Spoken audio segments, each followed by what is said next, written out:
He's there. He's waiting. Yeah. Ladies and gentlemen, wasn't ready for him to come in, but I see him. It is with our pleasure to have Big Ray from Magic 1075, 975 in the building with the big girls today. What is going on? Ladies, what's going down? How y'all doing? We are good. You're doing great. So good. Before we get started, Yeah. you're from Mount Vernon? Yes. Oh my goodness. Are you from Mount Vernon? Don't tell me you knew her from back in the day. I'm from 241st White Plains Road. I know that. Well, and we have some of the same people in common. We do. But let me tell you, I didn't know any of this when I started to feel like I wanted to reach out to you. Right. Didn't know anything. I don't know. Is that a bad thing? No. Mount Vernon is good. You know what I'm saying? I mean, I'm gonna tell you how close we are. You remember, Murdoch Avenue, the dead end street when you come, yes. I lived right there. Yeah, but I lived all the way on the other side by Mount Vernon High School. I know. I know. You went to Mount Vernon High. You know Debonair. Yes. That's my brother. Oh my God. This is starting out so exciting. Okay. You know Tasha Taylor. Yes. Big T, I went to college with her. Wow. And we've never crossed paths. Why? Because I've been in the industry since '88, so I was so all over the place, man. Hi, Kimberly and William and Michelle. How are you? Thank you. Everybody. You used to say hello, but wow, you just caught me off guard with that one. But let's get started. So let me give everybody the backstory. So I was sitting in my car here in Atlanta, and you were subbing for Ryan Cameron that was out, and you were at the end of the show, and you said, "I love you, Atlanta, and there's not a damn thing you can do about it." Not a damn thing y'all can. Don't. It goes. Tell somebody you love them because you might save their life. I love you, Atlanta, and ain't nothing you can do about it. And it caught me because I was on the edge of going back to New York. I've been out here for 2 years, and things were not moving the way I really wanted to, and home is a safe haven. I go back to the radio show, DSA, and I do things. I said, you know what? God, give me a sign. And I started listening to you and, some of the things you were talking about. And then you said it at the end, and I was like, wow, I really gotta keep Well, let me give you a backstory on that, if you don't mind. Okay. I was on V103 beforehand when I first came down here. And I was doing the overnight, and a young lady called me, and she was on the verge of ending it. And I spoke to her for at least 3 hours off air. Every time I went to break, I went back to her. And, she hung up the phone. And I always wondered what happened to her. Well, I was at a tailgate party. And she approached me. She said, "Do you remember me? Blah, blah, blah." And before I hung up with her, I said, "Listen, I don't care who says this to you. I love you. Okay? I love you. Don't do nothing crazy. I love you." And she said, "Your words kept me going, and I've been seeking help ever since," and yada, yada. So you got to tell people that you love them, yo, especially nowadays. Yes, definitely. You must tell people that you love them. Yeah, give them flowers before they're gone. Mm-hmm. Or at least a glass of liquor or something like that. You know what I'm saying? Not a glass of liquor. I'll take a bottle. I got my bottle sitting right in front of me right now. I don't play around. Okay. Let me ask you this. So everybody has a. I think we're all like two people. Like Candace Cena's Cat Boogie, Lisa J, Lisa Costa, Beyonce, Sasha Fierce. So who is Van Groove? Is that your second person? Well, okay. I guess that's a better way of saying it. Van Groove, yeah. Okay, well, I've been, like I said, I was in the industry since 1988, and I've gone through several names. But there was a point in my life when I used to be down with Black Watch. Remember Black Watch, X-Clan, and all that stuff? And I was another name before that. My name was Supremacy, and Professor X renamed me Van Groove, and it means Black Motion. Mm-hmm. Wow. And then I've used Van Groove in the record industry for God knows, like up to radio. I was the record rep. Van Groove, yo, Van Groove, you know, Van Groove, catch the beat, And then I got into radio in 2000, and I was Big Ray on one station, Van Groove on another station. I was Malcolm Miles, and like I did 3 stations at the same time. Wow. Yeah, it was crazy. I did a top 40 of hip hop and an easy listening station. Wow. So I kept Big Ray Van Groove for those, you know, those that know Big Ray knows Big Ray, and those that know Van Groove is like, oh, Van Groove is Big Ray. Okay, so it's like not changing your phone number when you move, because somebody's always going to try to get in touch with you. Right. I have several questions because this is so interesting. Yeah. What is your favorite part on the radio? What's your favorite part in doing? Like, is it talking to people? Is it playing the music? What is it? It's talking to people. Mhm. It's talking to people because then I don't gotta talk to myself. We all do that though. You know, I grew up the youngest, so all of my older brothers and sisters was gone. Okay. So I literally talked to myself.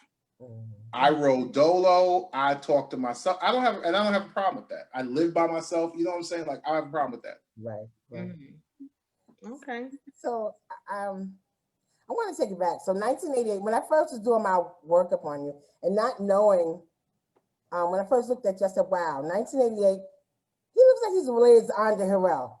I was thinking to myself, yeah, he does look like Andre Harrell a Yes. little bit, right? So I'm thinking maybe he started in that era, because 1988, you know, Uptown was really big. So when did you start, you know, in the music business, and, you know, where did you get your start at?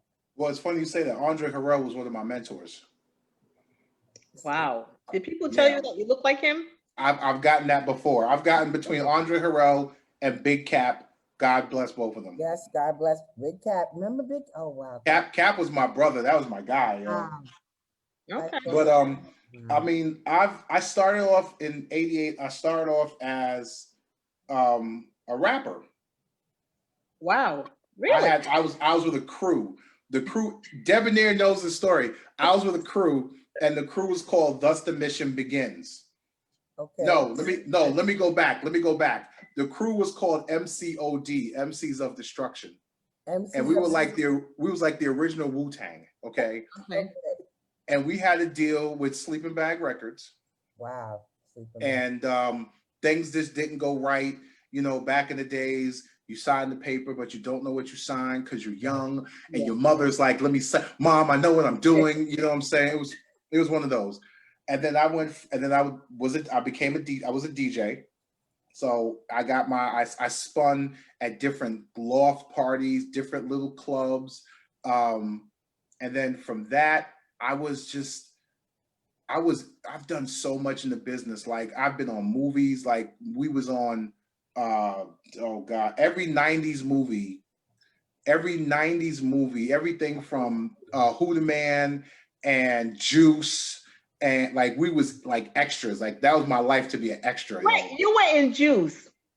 That is one of my favorite movies. Yeah. Where were you in that movie? Speaking of that, you know, Lisa and I just came back from New York, and the running scene that's in the little short that we did had something to do with Juice. Because, you know, of course, you know, I'm a big girl. So I'm like, I really want to run after the perk. So like in my mind, that doom, doom, doom, doom, oh, doom, doom, was in my mind. Yeah. So just speaking of that, so that's crazy. Wow. You know how many things I've done on Murdoch? Listen. Hey, Murdoch Ave Committee. God. That's who he was. The Murdoch Ave Committee. Wow, Monday Lane coming around. Yeah, because I moved to 240th and Matilda, like right before I moved out here to Atlanta. So that's what I really wanted to ask you. So when did you leave the Bronx and come out down here to Atlanta? Well, I made a couple of moves before that. I left the Bronx and I was on tour, and then I did my touring thing. And the funny thing is, okay, let's go back. Before the Bronx, I went to college. You know, I started off in Charlotte and then got kicked out of Charlotte, and then I went to upstate New York. I went to Albany, Right. Mm-hmm. and Albany, New York is like my second home. Mm-hmm. So I knew Albany, nothing, and I was doing record company stuff in Albany while I was still going to college, Okay. throwing parties. Like I threw the sickest parties, yo. So I did everything I did, and then there was a point in time in the industry where I had broke my ankle. You know, I was home, I was like home, you know what I'm saying, not really able to go nowhere. And I was like, you know what? I'm tired. I want to go. I want to leave. Because it's no different, and excuse the way I put it, it's like, you know, it's like selling drugs. You in your neighborhood or in your hood or wherever, everybody's doing the same thing, but you take it out of town, now you the man. Yeah. Right. So I took it to Albany for a long time, and I was doing mornings in Albany. I was doing the morning show in Albany, and then I got to a point where it was I saw the glass. There was a glass ceiling. I could see out, but I couldn't get out. And then one year, my fiance at the time, we was like, you know, I had a lot of bros down here in Atlanta, and I got a cousin, and she was like, "Listen, come down." So one 4th of July weekend, we came down to Atlanta, and that was a wrap. Wow, that was Wow. And you haven't left. yeah. Still down there.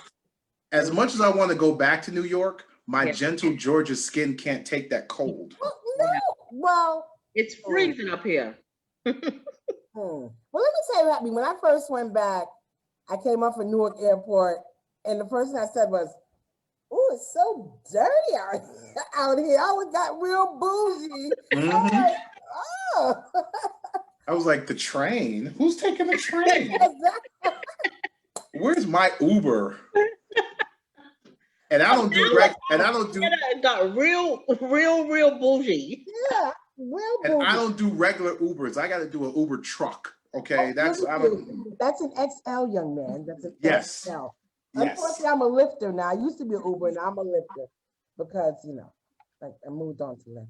But so when you moved down, how easy was the transition? But I guess because you've had family and friends. Because I moved down here, I had a DJ who fell in love with a young lady and moved to Aiken, South Carolina after I'd been here for like 2 weeks. And I was like, what am I gonna do? I can't go back home.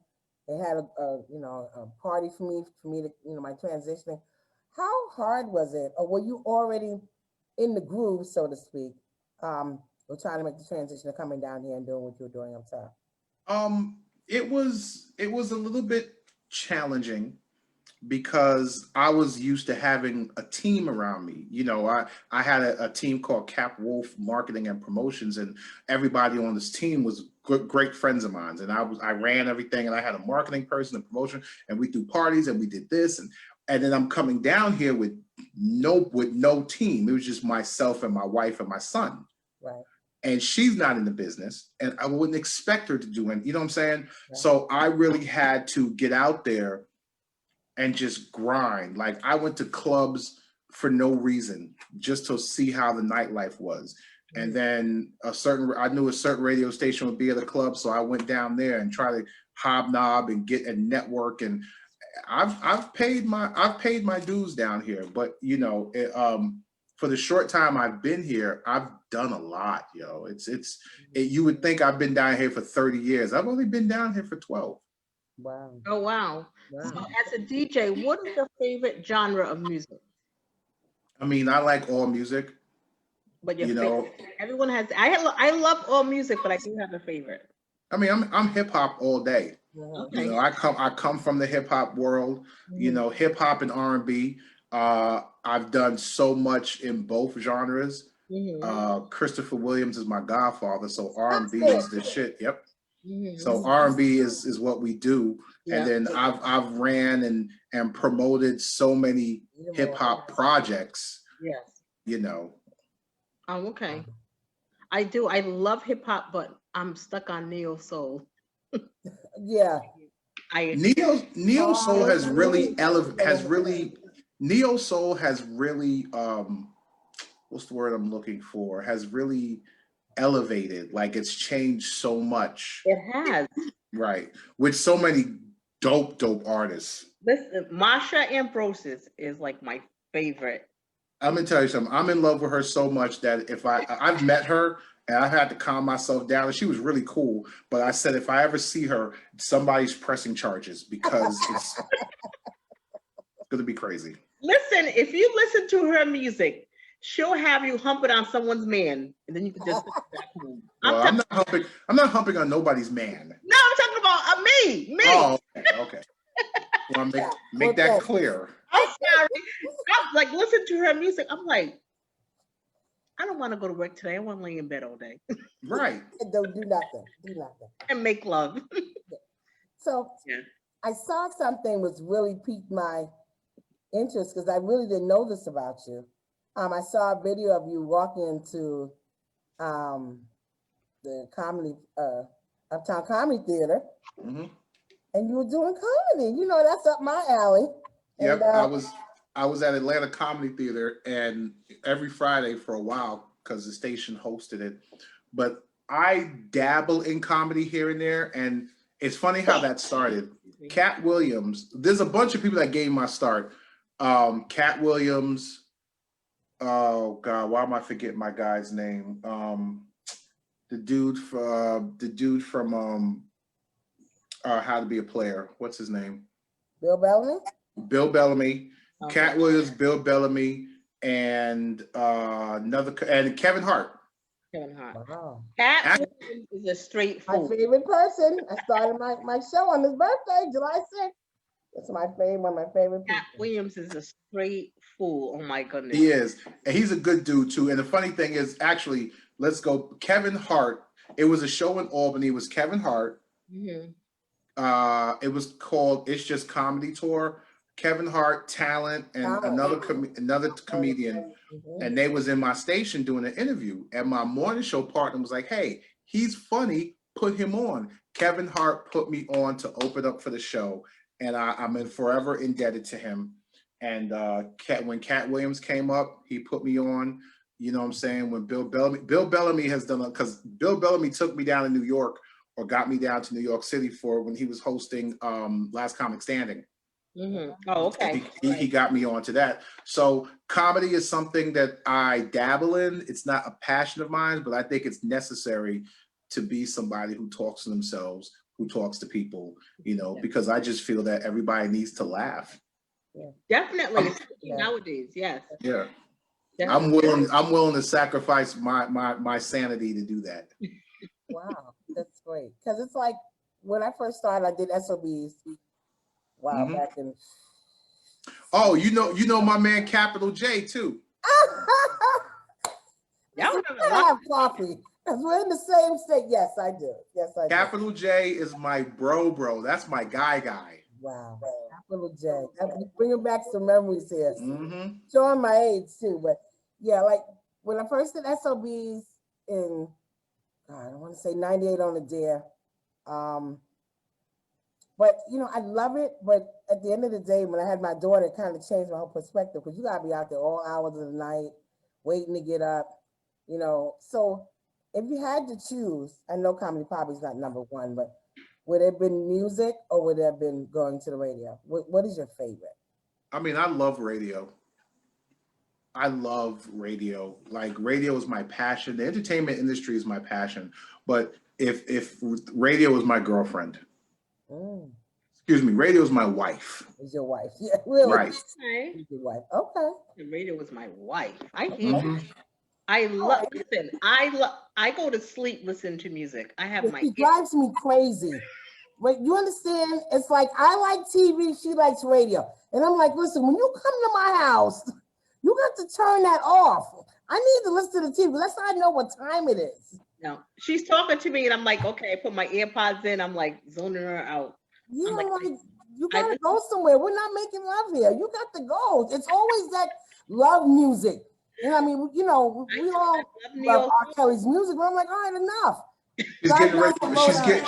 She's getting ready for her dreams. Okay. Thank you. Well, I'm not in them, so please, to the left. Listen, To the left. Right. No.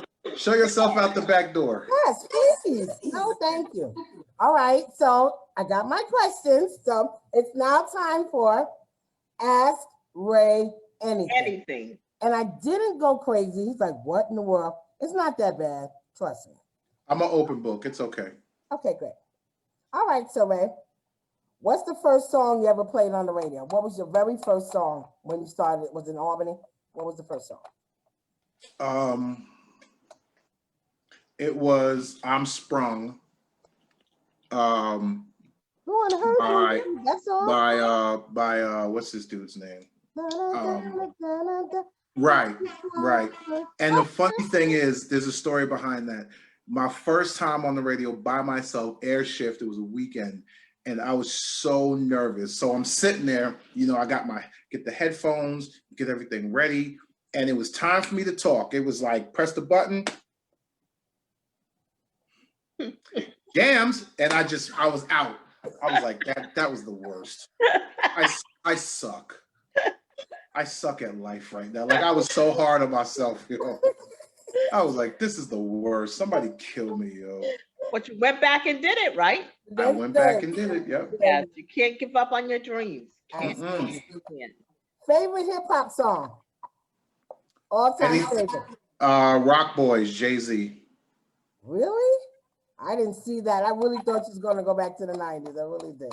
I mean, then there's too much in the 90s, but if I do it, if my theme song is Rock Boys, Jay-Z. Yeah. Okay. Listen, the 90s is it. I'm telling you. This It was too much. Such a good decade, man. Oh my gosh. It's funny you say that. I'm about to create myself and the people at Magic.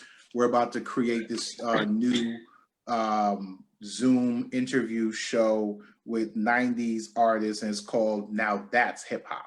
Wow. I wish I was a part of it. I need to talk to you, Ray. Your sister here. I became your sister now because we know so many people. Me being in the house at 11 o'clock at night doing nothing, because you gotta be mindful of where you're going and you don't know certain places. You know what I'm saying? I like to know like the movements. Like, I know about the Atlanta Comedy Club. I know about the one in Hateville. But like getting out and doing stuff. It's yeah. Lay down and listen to music. Help me, Ray. I don't want her. Or walk out the house with the toast. You know what I'm saying? Listen. Living down here, I've learned. Yes. Yeah, I need the book. I need the book because I gotta be down. I gotta do another 3-year bid down there because my daughter's in the special STEM program. So I gotta be active. You said And it's bid. like Like we're in prison. it's a bid, man, because I'm not happy if I'm not doing anything. And that's why I said, listen, I got to get back on the radio. Like, I talked to DSN. It's going to be shot. This is going to go to DSN as well. It's going to be all over the place. But it's like, I got to be active here. I mean, well, going coming home is not good enough. It's hard, especially now with COVID and everything and how everything's shut down. But this is a great time to take what you're doing, take what you've done, and reinvent the movement. Yeah. Because right now, what y'all are doing with everything on Facebook Live and digital is where it's going. Like, and I've said this for years. And the funny thing is, I got it from Funkmaster Flex, who's so digital, and I'm just like, what is he talking about? And I learned. Yeah, it was time. Yeah, because back then, I guess it was easy to go from club to club to club, but now with the way that it is, I guess you're right. Because everything in acting is all, hey, you got to do it through Zoom and this, that, and the third. So yeah, you're right. But like when I first came down, I must say one thing about being down here is people are approachable. Up top, you got to kind of know somebody who knows somebody who knows somebody to kind of get close to people. Right, and you got to watch how you say it too. Oh, yes. I had to explain to somebody certain phrases mean certain things. Like, okay, you got to say like, yo, what's good? Very calm instead of, yo, what's good? That means it's on and popping. That means somebody's getting some hot ones thrown at them. Yo, what's good? Right. Don't say it like that. Yo, what's good? How are you? Perfect. I'm at ease now. Okay. Like, you know what? You have to be hard. It's like, it's like the hustle and bustle and everything that's going on. Like, you have to have that thick skin up here. Yeah. Yeah. I mean, it's a New York thing. Yeah, but people say I'm aggressive. And You are. You are. All New Yorkers are aggressive one way or aggressive. another. But here's, wait, look at this. Tomorrow's not promised, right? So it's like you try to get as much done in the days that you have because you don't know when it's gonna strike 12 when it's over. So No. it's like if I said to a couple of people, hey, I want to do some video work, like, okay, like we'll get to it. And it's like you're waiting. I went all the way to New York to actually film this short because I didn't want to wait. I wanted to get it done, and it's already done. I've been back 3 days, so it's done. But it's that's something I have to get used to living down here. It's like, Yeah, okay, but you know what though? get your own. I've learned that if you got a great team around you, Mhm. you don't have to take those trips. Yeah, but I don't Like- have a team. Well, I mean, you're fresh. This is when you learn. So you know, clean. I didn't have a team either. Now my team's official, you know, and they protect me at the end of the day because you know if something happens to me, then the whole ship stops. Right. Now I want to ask you. Now, you're on the radio? Are you still DJing in clubs or no? I stopped physically like on the ones and twos DJing years ago, so I'm a host. Mhm. So Okay. I'm rocking the mic, I'm getting into it, you know what I'm saying? I'm dancing with the people and Mhm. making people drink and do shots. Like I'm like the ringleader in a circus. So you're not the hype man on the microphone anymore. Well, not since COVID. Okay. Oh, well. Well, how about before COVID? Oh, before COVID, I was killing these clubs. Yeah. I was killing these clubs. I make it an experience. Yeah. I have a question. Are you born in May? What month? April. April. Okay. All right. Because I was watching something about a birthday party for you, but it looks like it was done in May. And I was like, okay. I didn't know. Are you a Taurus? I am. Oh, you're a nice Taurus. Taurus. I'm a very nice Taurus. I'm a calm Taurus, yo. That's a first. Okay. Next question. Favorite cigar? Romeo and Julieta, or Romeo and Juliet. Thank you. I'm like, what?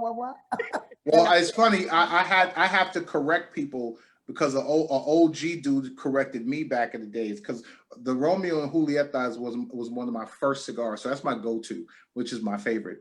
But I remember I was smoking. He's like, "What do you smoke?" I was like, "A Romeo and Juliet." He's like, "No, it's Julieta." I was like, "Okay." Whatever. Right. Okay. Goodness. Now I've watched the couple. Let me see if you're gonna be straight up with me on this one. Have you ever been starstruck when you're interviewing someone, like on the red carpet or on your couch or whatever? No. Never? No. Mm. Because at the end of the day, and it shows in my interview questions and it shows how comfortable everybody gets around me. At the end of the day, you and I are just having a conversation and we're cool. We're people now. Now I've gotten starstruck outside. Like my first, like I was at where was I? It was at this club called The Tunnel in New York back in the day. Love that. I know you're taking it back. And I was at the bar and Rosie Perez was next to me. Okay. And I was like, "Do you know who you are?" That was the worst. The worst. Well, the one that I am recalling is Gabrielle Union. Oh, Gabby. I love Gabby. She was like your I favorite. love her. Yeah. I was like, She's a great girl, too. Great girl. Yeah. It's wonderful. Okay. I got two more and then, yeah. I was starstruck. I met MC Light back in the 90s. No. When was I ever starstruck? I was starstruck when Curtis Blow came on my show. I couldn't get it together. I was like, can you take your shirt off? Do you have the Jerry curl stuff? His wife was sitting in the corner like, hurry it up. We got to go to the Nutcracker because he did the Nutcracker every December. That's funny. Up in New York. That's funny. Take your shirt off. Just for a minute. I know that you're a pastor now, but in the name of. Right. All right. That is a little crazy. Do you actually sit on your couch at home? I have actually a love seat at the crib. Like, so it's like it's a sectional. It's like just two big seats together, and you could pull the middle down. And it's an armrest and a cup holder, and it's a recliner. Yeah, that's all I got here. That's it. It's not really so like on the big couch with the way for people who don't know. No, I need something more comfortable than that regular couch. Oh, goodness. All right. If you could go back in time and talk to your 18-year-old self, what would you say? That's a good question. Or should I say, what would be the first thing you would say? 'Cause it might take you all night. I don't know. Make that investment. Yeah. Definitely. Make that investment and hold your parents closer. Wow. That's deep. that's a good one right there. That's deep. Yeah. And I'm gonna say this to you by you saying that, and trying not to get upset. So I've been trying to do this for a very long time. Acting comedy plays. I started doing background with Kyle West. I'll be sure way back in the days. And my mom always said to me, I don't know what you're doing. You got a disease you like to eat. This is not for you, da da da da da da. And I kept trying to do it. And then she had me get a job at the city. And I worked for the city miserably for many, many years. And I was going to move to Atlanta in 2009. And my mom got diagnosed with stomach cancer. So I did not. And we stayed, we fought, we battled for about 3 years. And it was a Monday night. I went to go see her. And she said, I need you to do me a favor. I said, what's that, Mom? Turn the channel to A&E. That was her favorite station. Okay. Put it in the bed. I need you to do 4 things for me. I need you to lose weight. I need you to take care of my granddaughter. I need you to quit your job and do what you love. And then we lost to the next one. Okay. So since then, that's 2013, I've been going crazy trying to live up to those words. And now that I'm getting older, I'm like doubting myself to say, well, maybe this is not going to happen, and just go, let me go take some college courses, let me do something else, go back to housing specialist, but I would be miserable. So when you said that, and then finally get the blessing from my mom, it was very moving. So I really needed to hear that. Sorry. Yeah. My mother, who also passed in 13, and my dad passed in 16. My mother was like my number one supporter, even though she didn't really understand what I was doing. Because I by trade, I'm a social worker. Wow. Because my mother made me go to school and be a social worker, get a trade. I was supposed to be a school teacher like she was. And my mother, where at? In common. Okay. Where'd she teach? Julia Richmond, downtown. Music and art? No, math.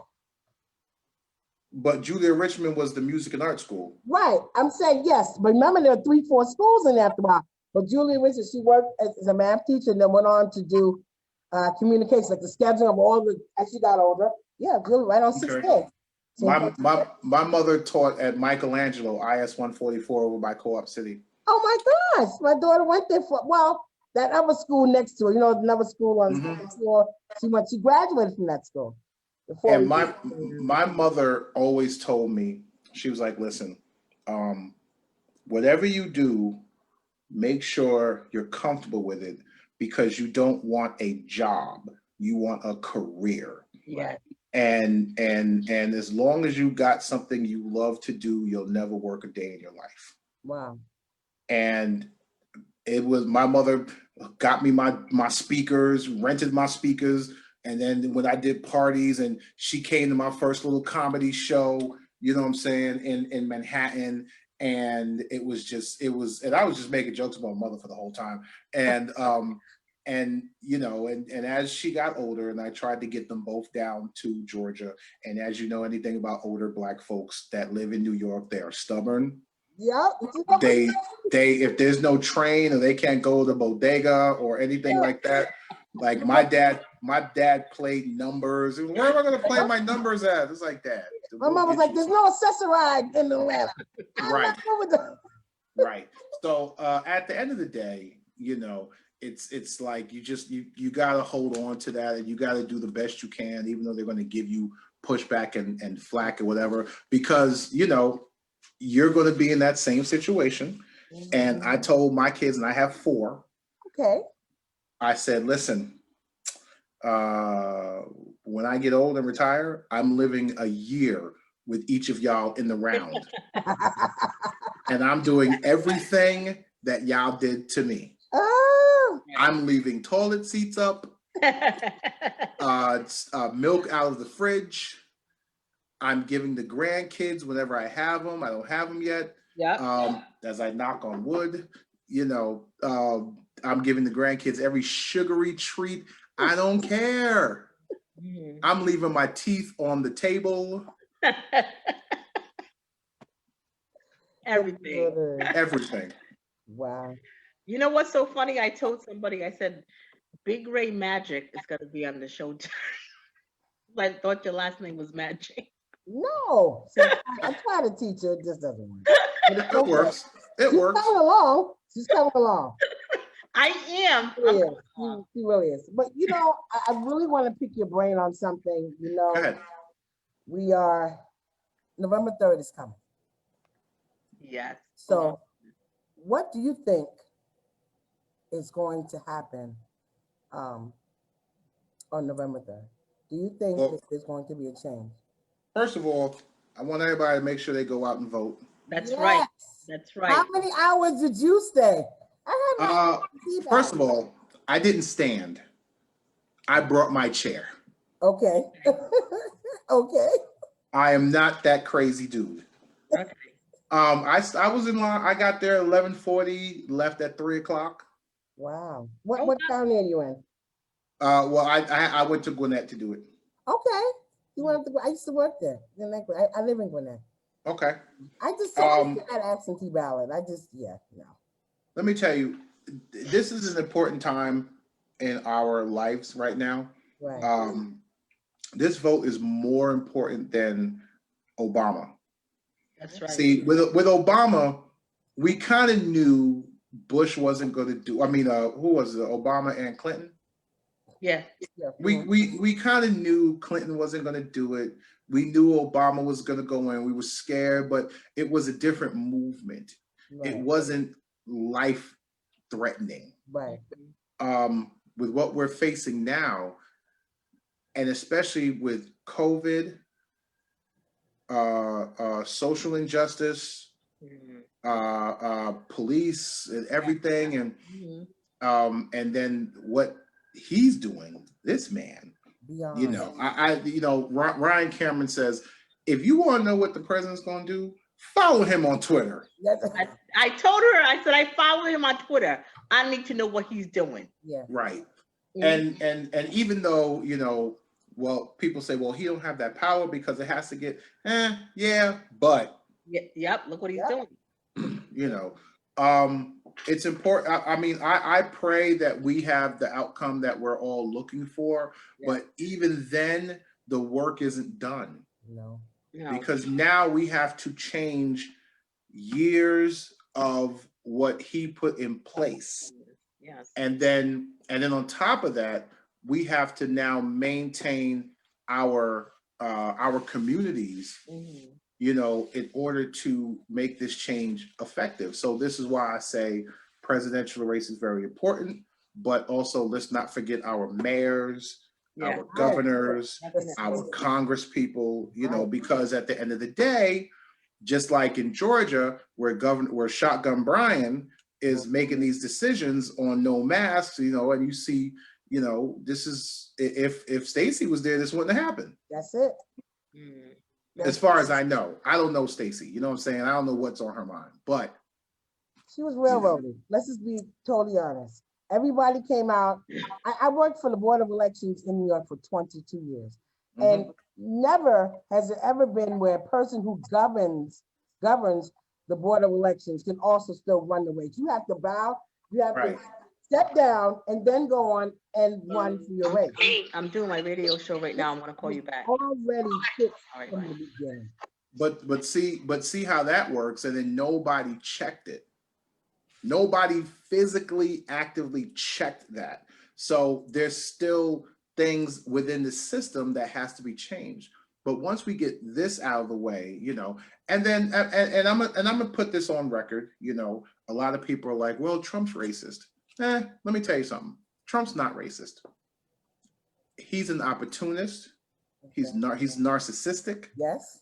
He's a New York City businessman. Right. Which can be confused as racist. And then he's not going to what's the word? He's not going to turn down the racist people who are behind him, because they're the ones that's keeping the movement running. Just like he didn't say he was a racist with the Proud Boys, stand back and stay ready, or whatever he said. Right. Because stand by. Right, because he knows that they are the ones out there in them streets who's soldiering for him. Can I say something? I was reading an article today, and the Proud Boys was saying that if Trump doesn't get voted in, they're gonna start a race war. And I'm like, I believe them. I believe it too, but we also have our own people who are ready for that race war. Yeah, exactly. You got the what are they called? The NFC, the NFG, the No Fuck Given Coalition, who are walking around heavily armed. They're like, we're here for it. We outside. We here for it. But let's be real. If something like that really happened, then the president, if Trump's not president, then the president that's in the office would have to take some type of measurement, some type of movement. And then, in all honesty, people on these streets right now ain't having that shit. Right. Someone says his parents were part of the KKK. Michelle Roper said. Trump's parents? Yes. Yeah. We're from New York. We've seen him back in the days with what he did with the Central Park Five. Yeah. What he did to them, and still haven't apapologized. Still has not apologized. Hey, but he's not going to. He's not going to. Why would he? What's the benefit? Right. He's like, okay, they got their money, they're fine. Right. But when you have somebody that has no empathy, no sympathy, does not know what it is to not have any money or not have a meal, they don't know how to. Right. And then with this whole COVID thing, with him supposedly having COVID, it's people don't want to hear it no more. No. Somebody said Holly said we got to stay ready so we don't have to get ready ourselves. I believe I'm right there with Holly. Let me tell you, me personally, I am not a huge gun person, just being from New York, know. Right. But moving down here, I'm in the gun store like it was Toys R Us. Really? I thought about that, but you know what? I would be too if I was down there. It's so easy to get a gun down. Oh my goodness, the gun shows and everything. But the problem is, where am I going to put it, Ray? That's what you mean? Put it up. You can't put it on my side. I don't have a belt buckle, and everything's in my chest. Buy you a holster. Pull my chest off. That's what I haven't done. Put it in your bag. What bag? These are my bags. Well, put it there. 22 will fit right between them. Those are my bags. Listen, if somebody run up on you, you pull your gun out of there, I guarantee you they'll back up. Yes. Holly said I got my 9 ready and my shotgun. Yeah. And Holly is my grandchildren's mother in Texas. She was shot at. She was shot. Her and her boyfriend. My grandson was supposed to be in the car. People were just shooting just to be shooting. I'm like, where my grandson was sitting, it was all shot up. I'm like, I think about that. Lord, listen, you got to. I mean, first of all, it's our amendment right. It's our right. That's A. B. If something, I'd rather have it when I need it, or than not have it and I still need it. You know what I'm saying? Whose phone is that? I have that's my phone. Shoot, I'm actually, the funny thing is I got people that got like AR-15s and M16s, and my thing is if I need that much firepower, it's my fault. It's all my fault. But now I understand. Exactly.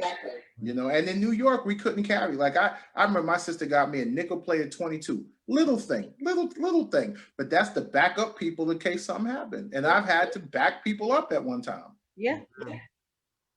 But that was back in my backsliding days. I'm for Jesus now. Amen, brother.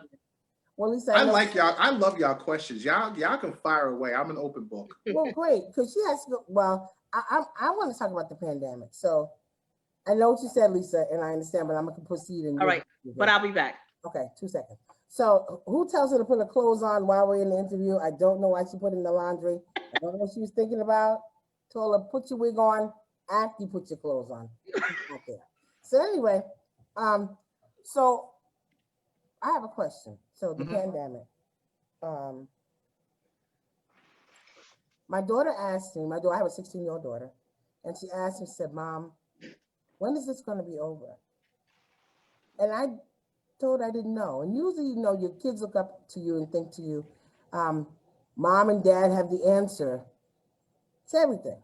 And when I did not have the answer, a couple of days later, she came to me and she asked to speak with an outside person, like a psychiatrist, someone that can assist her in trying to deal with this, because I didn't have the answer.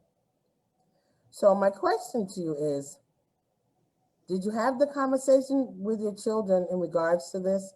And how would you feel if your child came to you and asked you if they wanted to speak to someone on the outside about this? Well, my kids, I have a 22, two 21s, and a 17-year-old. Oh, they're pretty much, okay. Whatever. We gotta wear masks, but But if they came to me and said they want to speak to some, I'm all for outside help in the mental health, realm.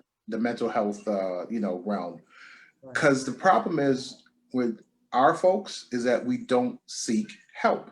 Right. Mental health is rampant in the Black community, and we don't seek help. Men don't do it because we're a man. I'm gonna be all right, I'm just shake it off, I'm gonna go get a drink, I'm gonna smoke something, go to the strip club and just forget it, and then all that's compounding on us, or compiling, excuse me. And then with Black women, y'all have been monumental in history as being the ones with the strong shoulders. You hold the family down, you got the kids, you got the husband, or you just got the kids, you know what I'm saying? Right. We need to get away from that. We need to really, really involve our psychiatrists and our counselors and all that stuff in our lives. Life counselors. I have a life counselor, and shoot, if it wasn't for the life counselor, I think I would have lost my mind. And especially with 2020 has brought so much craziness in our world. It is weed ain't gonna do it, liquor ain't gonna do it. Yeah. It's not like 2019, 2018, 2017, 2016 to 2000. It's different, between, like I said, between the presidential stuff, racial injustice. This is a cancel culture, so we're canceling everything racist that we've become such accustomed to. We didn't think about Aunt Jemima syrup. We just got it and used it, but we didn't realize the back story of it. Stone Mountain. Yeah, we know Klan, but I'm gonna climb Stone Mountain. We don't realize everything that has come with this. And 2020 has brought that out also. Some people are going through personal stuff. I'm going through a divorce in 2020.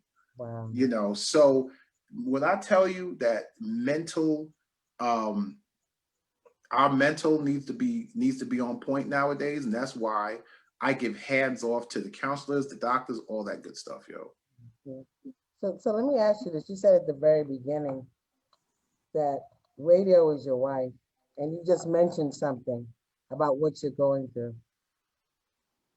Does your relationship as well as what you do for a living, um, they're not even. It's one over the other, and that's why you can't have both. Because I don't feel I can have a relationship and do what I'm doing right now, because I don't think I can give the time to it. So that's why I haven't had one. Do you think that that holds any bearing to that? Um, at one point, early in my career, yes, but as I grow, as I make my mistakes, as I have my my wins and my losses, I've learned. And if you don't learn and then take that into your next experience, then you wasn't paying attention in the first place. You know, I was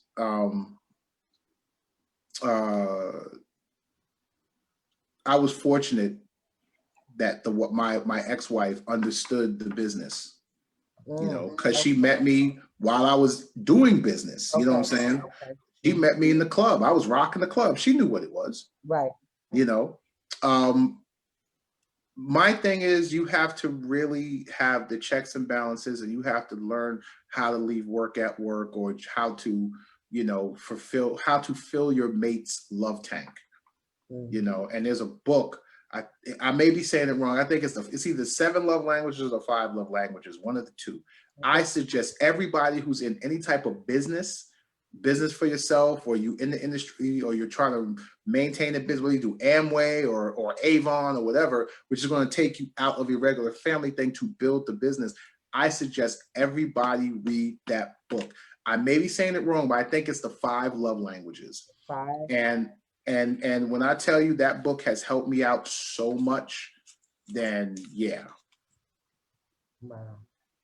Wow, that's interesting. I don't know what, I felt that I had to pick either or. Like when I walked away from doing the radio in 2016, it's because I had to be a mother first. You have priorities. And I just said, my daughter's going into high school. I need to be there more. My mom is no longer with me. And I just walked away. And people got very upset with me that I decided to just make this move and just go down to Atlanta. Why? You got a good thing going. But you have to understand, you have to know what your priorities are. Yeah, and sometimes we got to get out of our comfort zone also. Yeah. My mother told me, never wear out your welcome. And when you're comfortable, get uncomfortable. And that's been my moniker all throughout my industry career, because I've left different positions to do another position, and I've left different record companies to go to another record company, and it's helped me in my career, but it's like I can't stay in my comfort zone. I think that's why I do so much now, because I want to stay comfortably uncomfortable. Wow. I never really thought about it that way. I guess you are right, because not for nothing, like I was telling you, I worked for the city for 22 years. And in the political game, it's you go into who my mother was a district leader, my father was a civil court judge. Went to school with our former mayor, David Dinkins. So that's why Dave. I love Dave. Yes, Davey D. So love Dave. Which by the way, I think he got the shaft. You think? All throughout. Yeah. Every program that he created, everything went through once he was out of office, and Giuliani got all the credit. Yep. That's how they're gonna. Okay, we're gonna let y'all have this one. We're gonna make it hell. They did the same thing for Obama. They made it hell. We let you in, but they made it hell. Right. But yeah. And Dave. That was a great time in New York, yo. Black mayor, man. Oh my gosh. You couldn't tell New Yorkers shit. You couldn't tell them nothing, yo. Do you mind if I smoke? That's fine. Remind me of my dad. Hey guys, I just want to say hi to everybody who's online watching. I appreciate it from all facets, Michelle and William and Jewel and Holly and Dewan and Stephan and all the people on the other line. We got it shared so many places. If they have questions, they can ask me too. Yeah. Okay. I am out of breath. I just don't understand why we do laundry when we're having an interview. I have to do it now. I You know, can't do it I later. just think she's very comfortable with you and doesn't really know you, and doesn't know you, but she's comfortable. That's the killer. That's a good Who thing. does that? That's a good thing. I got to do what I got to do. Okay, well, I got it, but yeah, no. But so, where do you see yourself in 5 years? What's the direction that you want to go? You think you can keep doing this? The direction, in all honesty, is to continue doing radio, but really on the entertainment side, doing something nationally, you know what I'm saying? Like a syndicated show or something TV wise, Yeah. you know. And I would say retire, but that every time I mention retire, something always jumps up. They're like, there's no retire, You don't retire. there's no church for the wild, yo. It's just, it's crazy. It's not Yeah. meant to retire. I think when you retire, it's kind of, you kind of like knowing that you're getting ready to go home. So that's why I think retirement is not a good thing. Like my mother retired, went to Atlantic City 3 days a week, and I'm just like, she's like, no, I gotta go back to work. And she went back to work and kept teaching. Yeah. Wow, almost, I want to say less than a year before she Listen, my mother died in 2002, but before she died, she retired. We threw her the biggest retirement party ever. Gave her all, she had money, she had all these gifts. 2 months later, she was like, I'm going back to work. Yeah. Yeah, the funny thing is, my I laugh at this every time I think about it. My mother worked for the city; she was a school teacher. My dad worked for the government. He worked for the post office. He worked at the General Post Office in Manhattan. So, 33rd Street? 40, 34, yeah, 33rd. Yeah. The big Yeah. one. Yeah, the big one. He was a clerk. So my mom, my dad announced his retirement first because he had to. He couldn't do it no more. And he thought he was going to be at home by himself. My mother announced her retirement 2 weeks after that. He was mad at the mug, boy. She said, I'm gonna be home with my boo. And I was laughing my ass off. I said, see, that's what you get. Somebody asked, are you on YouTube? If so, what is your name? I'm not on Facebook a lot. YouTube. I'm actually, thank you for asking that. I'm actually building my YouTube channel as we speak. Okay. Because YouTube was something I kind of neglected and I really shouldn't have. And a friend of mine's had put me on to game. So on my YouTube page is Big Ray Van Groove all together. Okay. And you'll see a lot of interviews and stuff that I've done, but I'm building it every day. Like I'm trying to add new stuff, you know, or add stuff that I have. And then the new content is about to come. But it's Big Ray Van Groove, VanGroove all together. I don't like you too. Ali said my dad retired already and moved to Puerto Rico and got a job. I don't like you too because you can't do certain things. And that's well, let me tell you how you can get paid off YouTube. Yeah. Really? Yeah. I'm all about trying to get this check. Thank you. I'm with you. I have to give you a high five from here. Me too. See what messed me up. And shout out to DWI who is watching DSN, where the show will be on a larger platform once I send it to him. If you know him, Hot 97, you remember Hot 97 back in the days. He's done so much, 20 years in the business. I love you very much. I just want to put it out there too. But the whole thing is, and maybe he spoiled me because I would just walk into the studio, sit down behind the platform there. Kat, this is your camera right here. You got one up here, and there's a timer, so you know what your time is like. And that was it.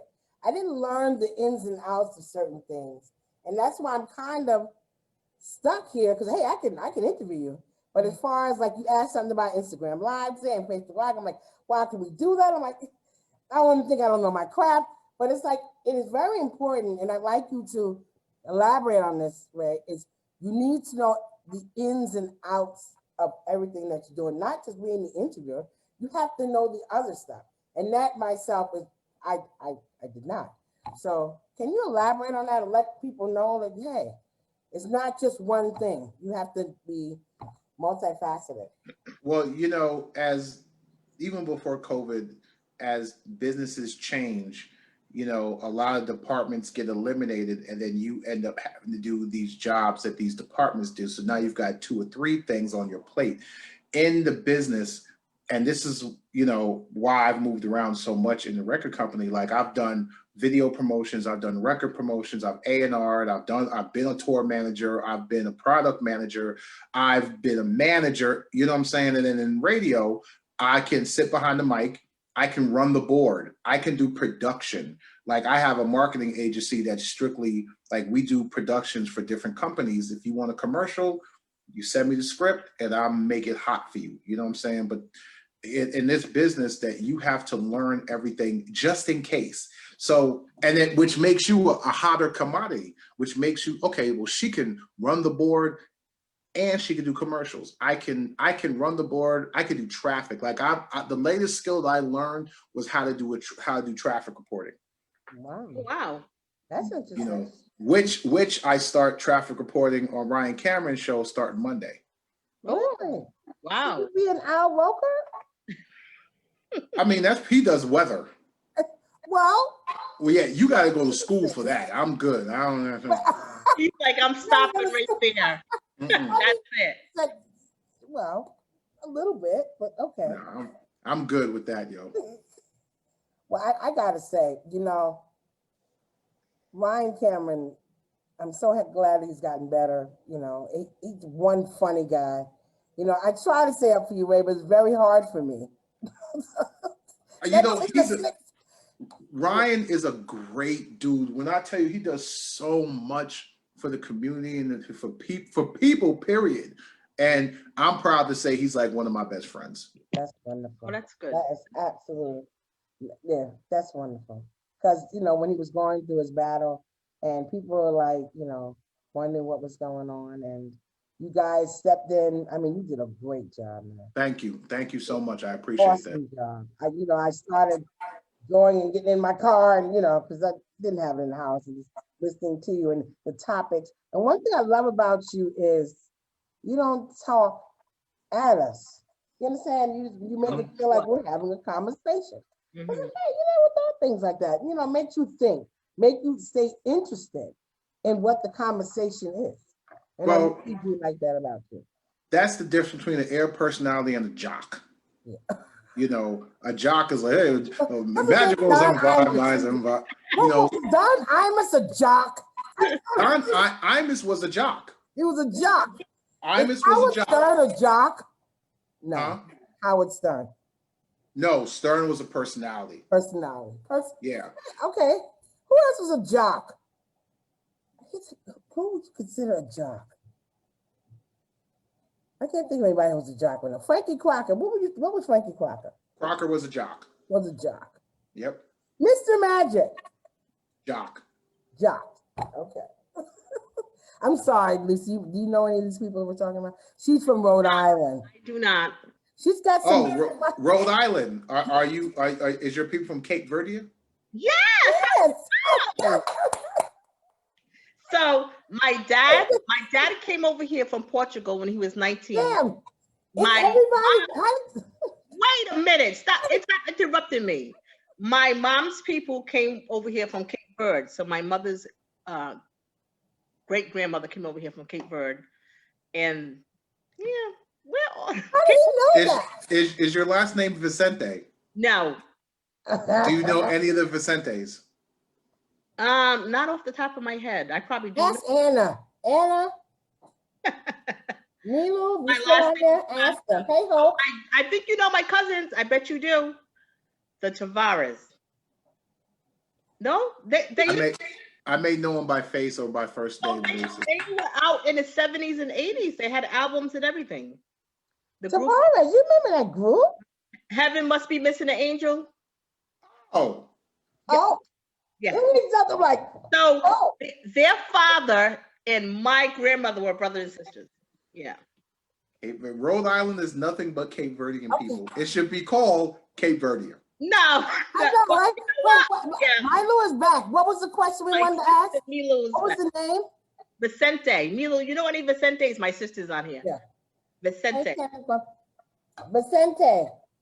See if they know that name. But anyway, Yeah. yeah. How did you know? He just jumped out. It's like everybody that's Cape Verdean lives in You know Rhode what's so Island. funny? So when I start dating people and they like, are you Spanish? And I'm like, no, I'm Cape Verdean. And they're like, yo, what? Like, Cape Verdean is off the west coast of Africa. We're African. I always say African descent. A lot of Cape Verdeans don't want to say that they're black, but we're black, damn it. Oh, y'all black like a motherfucker. Yeah, black. They're like, no, I'm not black. Yes, you are. Yes, I do.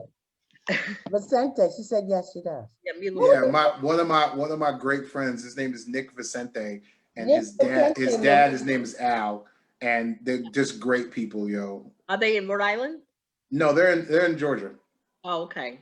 but I met them in Albany, New York. Oh, okay. Yeah. So That's the land of Rick James. No. Yes, right? what? Huh? That's the land of Rick James. No, Buffalo's Rick James. Buffalo. No. Yeah. You still had snow, no matter what. You I hate still had snow. I Buffalo, New hate York snow. gets lots of snow. Don't you not? You don't miss going back home to get that dirty, slushy snow and knock it off your car. No. Look, smack her. Smack her from there. Like what? I want you to answer that question. I miss it. No, I like watching it from the window when it's falling down. I don't like going out in the snow. I'll never be used to the snow. More than I like- actually like watching it from the TV from Georgia, watching New York news. I'm good. Remember last year? Where were you last year when that, what was it, 2 inches that fell here in Georgia? In the afternoon, it was. Listen, But you know what though? my I've learned. Stone Mountain, Georgia. She's from Rhode Island. She's in Stone Mountain, Georgia. When she goes out, well, she used to go out. She doesn't go anymore. But you guys got like a light dust and they shut the state down. She's like, yeah, I'm gonna go drive. They was like, you're going out to drive in this? She was like, I'm from Rhode Island. This is nothing to us. Well, here's what I learned, and I learned this when we had the ice Mageddon, the I big was ice going to storm ask you here. that. Where were you? Were you there? Oh, I was here. Oh my God. You guys I was were at the stuck on house. highways and stuff. No, actually, the station when I was with V103, they put us up in hotels, Oh, okay. and you couldn't. I was at the W chilling. The W. That's a nice hotel. Mm, I oh would yeah, it's never very walk nice. back in the Sheridan again. But the Shout out to the W, and they treat me very well. What I learned is that the reason why Georgia, first of all, they've never had weather like this in the past, you know, and then New York concrete is mixed for snow. Mhm. Georgia concrete is mixed for heat. So when the snow hits it, it's not like it's doing what it needs to do to, you know, they don't know about rock salt down here. They got grime. What the hell is grime? I thought about Athletic Square Mall. Behind it, there's a Right. big sand thing. I said, that's their answer. I was like, man, I went home. The last time I normally make a pilgrimage to New York during the summer. I couldn't do it this year, but I would bring back like 4 bags of rock salt, and I would sell it like crack. Yeah. I got that rock Oh, salt. on the flight? Or I you got that drove rock it? salt. Huh? You drove it or you brought it back on the flight? Oh, I drive. Oh. I love to drive down to Atlanta. No. 15 Well, here's my minutes. thing. I stop off and see family on the way, but I'm that person that when I'm ready to go, I'm ready to go. Yeah. That's right. I'm not waiting for my ride. I'm not doing all that. Yeah. I can't drive. It's 13 hours. I did a GPS from my house in Gwinnett to my house on 240th in Matilda. It's 13 hours and 35 minutes. But you know what That's a though? big bar. Why I like to drive is I like to punch around the different radio stations going up to see what everybody's doing. Yeah. To see what everybody's playing. And then I smoke my cigars and I'm good. I'm gone. Okay. Yeah, but for whatever reason, when I think I drove to Alabama, North Carolina, all country music. They're all You got to punch this. You got to keep punching that station. You got to keep punching around. Oh my God. I love it. Shout out to all your listeners, by the way. I appreciate y'all for tuning in. Yeah, Yes. they're listening in all different facets. Yes, faithful. Yeah, Very they're very faithful. Love it. You know, when we decided to do this, you know, because Big Girls Rock Radio there's a lot of big women out here that are intelligent and have really good ideas, and a lot of them have low self-esteem and they're afraid to do things. I get a lot of messages from people saying, "Hey, Cat Boogie, thank you for saying that. It was on my mind of being out there doing stuff." I can do the same thing that a young lady that's a size 2 can do. And I challenge all my females, all my big girls, to get out there and do it. Shout out to Lizzo. I love her so much. I love So much Lizzo. love out here for our big girls. Shout out to Gabby Sibade, brown skin, dark female, big girl Mhm. that you probably would never think would be in a movie Yeah. that hit such great acclaim, you know. And how she landed that movie was a miracle. And you know, just shout out to them. And you know, the other thing that I want to say to you, I need this shirt that you have, brother. The Big Boys Are Cute shirt. No, but yeah, but I no. want that shirt too. Okay, but no, but I will take a 5X. But no, I want the shirt that says God was born in the Bronx. Oh, God's from the Bronx. Yes. You know how many people give me flack about that shirt? I was walking in the mall one day and this woman was like, "How do you know God's from the Bronx?" And I said, "Because the shirt said so." Oh my goodness, that's funny. I need that shirt. Are you selling that shirt, or what happened? How did you get that shirt? I got that shirt years ago at the car and bike show that V103 did. And the guy was just doing shirts. I was like, "Hey, man, I need one that says God's from the Bronx." He's got God's from Bronx, God's from Chicago. God, he just does God is it. It's actually hashtag God is from, and he should come up. But I don't know if he does them anymore. Okay, well, what we could do is the shirt you have, you know, I'll do a drive-by and I'll get it. And I want to piggyback off something you said. I want to say for the last 2 years, it didn't happen this year because of COVID. I was one of the hosts for the Curvy Style Expo. Okay. And it's an expo down here for the plus size men and women. And let me tell you something, just beautiful, smart models, plus size models, vendors, all that stuff. And it's a great event. When we do it next year, I'll definitely post it on my IG at Big Ray Van Groove. Yeah, you know, I definitely want to be anything dealing with that, dealing with empowerment of our large and lovely men and women. You know, you know, I really want to be a part of that. You know, it's important that we understand that you can do anything you put your mind to. Anything. Don't let nobody tell you that you can't do it. And shout out to my baby daddy, who, and I'm getting a little X-rated here, was like, walk around here butt naked. I love you just the way you are. And that just brought my esteem so high. That was what, 99. And I've been rocking ever since. You don't like it? You can move to the left. But there's a lot of them. Even though they might whisper, "Hey, Cat Boogie, can you come to my house after the show?" You couldn't say that on the mic? No. I mean, and plus there's a lot of plus size ladies who have businesses. I mean, one of my good friends, she has this lip gloss line called Catch a Vibe. On IG, Catch a Vibe. I gotta write that down. I gotta write that down, me too. Yeah, it's called Catch a Vibe Plustique. Plustique. Plustiquue. Spell that one more time. Plustique.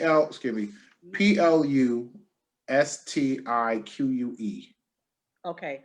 Yeah, just let them know I sent y'all. But she works on her own lip gloss line, and she started from scratch, and she's just doing so great with it, yo. Oh, okay. All right. You know, so with business, black business. That's it.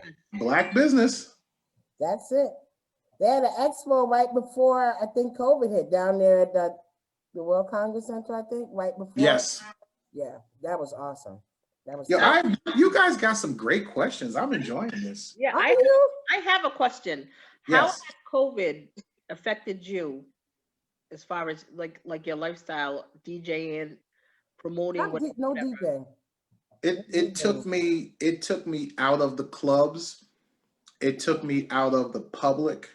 You know, because I make my money on the weekends. I'm bringing in money on the weekends, you know, because just hosting different clubs. Like I did Monticello's for like a year straight, hosting every Saturday, you know, and it used to be a vibe. Like it used to be so grown fun, you know.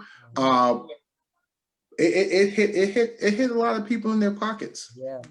You know, but I guess this is okay. You know, I try to find a good to everything. Yes, you have to. And with this has really taught people how to A, stand close to your friends and family. Mhm. B, depend on nobody but yourself. Right. You know, because as much as they give you these stimulus packages and everything else, Yeah. like you know, I'm not selling my soul for $1,200. right. And then, you know, also this is the best time for people who come up with some amazing ideas to really start marketing that and start trying to make, you know, do better. You know what I'm saying? Do better for themselves and their family. Yeah. Can I just read something real quick? Holly said, I'm gonna have to look her up. My daughter wants to start her own lip gloss line. So that's a beautiful thing. From a mental perspective, going back to Andre and Ralph. Yeah. Mhm. Oh gosh. How can I say this? This year has been an eye opener. It basically, one brother is an entrepreneur and another brother who works for the city. And the one that's an entrepreneur that does his own stuff, he's living lovely. He's living well. His residuals of what he's been doing, and still he works in POS systems and a lot of ATM machines all over Jersey City and East Orange. So he's okay. And he said, Cat. And I never forget when I had my daughter, my brother bought me an ATM machine. And a year into her birth, I sold him, just let me cash out. And God's why I wish that I would have kept it, because he's in a wheelchair. He has MS and he's doing wonderful. And right. God bless him. Yeah, this makes people not put all the eggs in one basket. People working 9 to 5, people working in a restaurant business. My goodness. Yeah. Yeah. I feel so bad for them. Mm-hmm. And you know, my mother was in Amway. Okay. And she was a big wig in Amway. And that taught me to be an IBO, an independent business owner. So, you know, I've always hustled. Like right now, I have my own marketing firm, my own marketing and promotions agency. So, you know, even with the COVID, I tried to maintain some type of income coming in because of that, you know. I think everybody, you know, when these people approach you with Amway, Avon, Primerica, don't laugh it off and be like, oh, it's a pyramid scheme. Really, really take your time and look at it. Now, if they come with you with a susu, then that's a pyramid scheme. Wait a minute. There you go. Okay. There you Now, go. okay, so please, you gotta help me here, Big Ray, before I lose my Wait, phone. hold on. Let me put my light on. Because I have to ask you about this. Okay, So, talk to me. Oh my gosh. So it's called Friends and Family. And it's a scheme. Is it a scheme where Yes. you pay $25 and 8 people are in it, and then every 6 weeks, 8 weeks, you get money and then you step up? Because I did a susu when I worked in my job, but I worked with these people. Every paycheck we put in $100 and every people get paid. So that wasn't a scheme. How is this situation with family and friends like this? Is that the susus are schemes? Did you get paid? I did get paid, but out here. Yeah, in We're your talking job about it. you got paid, but let someone not put in their part. Watch what happens. It breaks down. Everybody has to do their part. And then you got people who just don't talk. They're just not they, and there's nothing wrong with that, but you got people who just, I'm not a people, like I don't do that type of stuff. They get their money and go, it's their week, they're out. Yeah. They get their money, they're out. They're out. Crazy. But yeah, my brother, not to bring, he does you know, like he had savings and he's really into the stock things, all these little things. He's been putting $1, $2 in for years. Yep. And now he can go to these different accounts and say, okay. And I'm like, Yeah, damn, I money would have is thought there. about that. You know, I'm gonna tell you, I suggest people, you know, really look into this stock thing, and I'm looking on my phone right now. I do, hold on, I'll tell you right now what I do. I do Robinhood, I do Acorn, and I also do what is the other one? And I know it's I can't think of it, but Robinhood and Acorn are two Webull. great, huh? Webull, Webull. Webull. You ever did that one? Webull. Webull. No? Never heard of it? No. You look at me like, what are you talking about? Yeah, they have, but they have one like if you want to do Tesla or we want to do Amazon, you could buy a fraction. Right. Yeah. So that Okay. one I was interested in looking at it and just forgetting about it. But not the Susu, whatever that is. All right. You That guys- was back then. That's New York stuff. I mean, they got it down. They got it all over the place. She My knows thing that is, it's down there. That's why she's asking. oh yeah, they got it down here. You know, my thing is for people, if whatever you do to invest, do your research, and then just don't be scared to invest. Scared money don't make money. That's Yeah, right. but that's the thing. You don't really have money right now to try to put money. I mean, when people were getting that 965, they were catching up on bills. So when you're trying to put money in what to make what? So is it like stocks? Stocks take time. Where is it that you're going to take money and try to make something that you could have? Yeah, something- but when it comes to long-term money, then the time is what you need. Just think about all these white business people, or just, you know, yeah, well, I'll say it, white business people. They've invested in something. They knew they wasn't going to get a return tomorrow or next year, but in the year that they need it, Oh, they're gonna get it. they can go get it. I made an investment in I can't remember, it was Acorn, and 2 years ago, and I had like $500 in it that I was doing $20 every paycheck. You know what I'm saying? And then it would find, you know, whatever I wanted to invest in, it would take that, certain things, and it would make me aware that this didn't work and yada yada yada. So I made a little bit of money. Wow. Okay, go ahead. Wow. People are like, you're never on this long, yo. What's going on? But it doesn't matter because I'm so enjoying this. You just do not know. I'm trying to figure out things to pick your brain. I'm trying. So what you went to Mount St. Michael? What high school? No, I went to St. Nicholas of Talentine on Fordham Road. It was a Catholic school, co-ed, and actually Adrian Autry, Brian Reese, Malik Sealy, we were a huge basketball school. What? Wait a minute. Okay, I'm on Fordham Road right now. I know it's different. Fordham Road and what? I'm at Fordham Road and Grand Concourse. Fordham and Not that Andrews. far. Fordham and Andrews Avenue. So let's say you're going straight up Fordham Road and you pass the train station, but you pass Jerome Avenue. And then there's that, you know, that big church that's on the corner?